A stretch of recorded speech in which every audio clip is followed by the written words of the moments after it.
भारत में यूं तो कई भविष्यवक्ता हुए, लेकिन 16वीं शताब्दी में उड़ीसा राज्य में जन्मे अच्युतानंद दास की भविष्यवाणियों को खासी चर्चा होती है।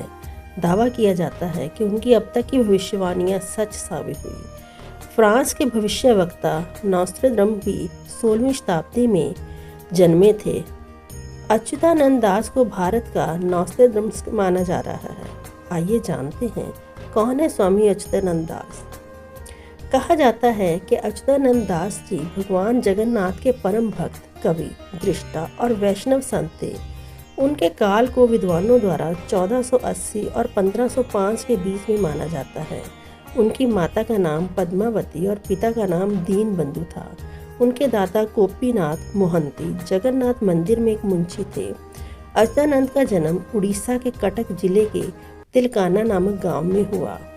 उड़ीसा में प्रसिद्ध 5 संत हुए जो आपस में मित्र थे। उन्हें ही उड़ीसा में पंच सखा कहा जाता है।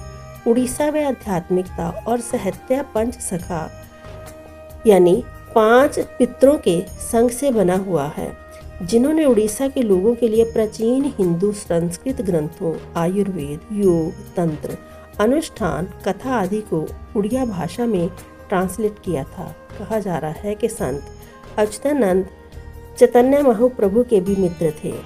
भविष्य मलिका। संत अच्युतानंद दास जी के कई विषयों पर किताबें लिखी। लोगों का मानना है कि उन्होंने अपनी सभी पुस्तकें अपनी योग शक्ति से लिखी।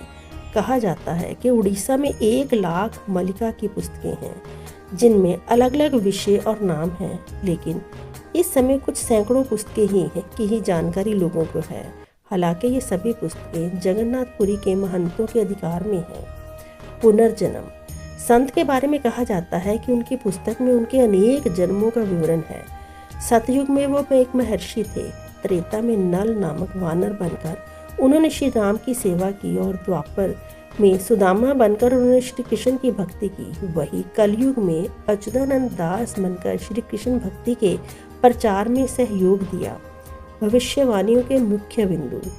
उनकी भविष्यवाणियों में कलयुग में अकाल, युद्ध, विस्फोट, भूचाल, महामारी के साथ ही देशों के भविष्य को लेकर भी भविष्यवाणियां हैं।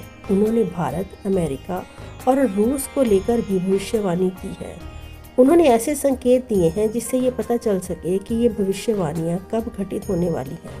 उन्होंने जगन्नाथ मंदिर से जुड़ी भविष्यवाणियों के आधार पर ही विश्व की घटनाओं का उल्लेख किया है। उन्होंने कलयुग के अंत और इस काल में घटने वाली घटनाओं का भी जिक्र किया है। उन्होंने अपनी पुस्तक में ये भी बताया कि महाभारत काल के योद्धा कलयुग में किस नाम से जन्म लेकर क्या कार्य करेंगे।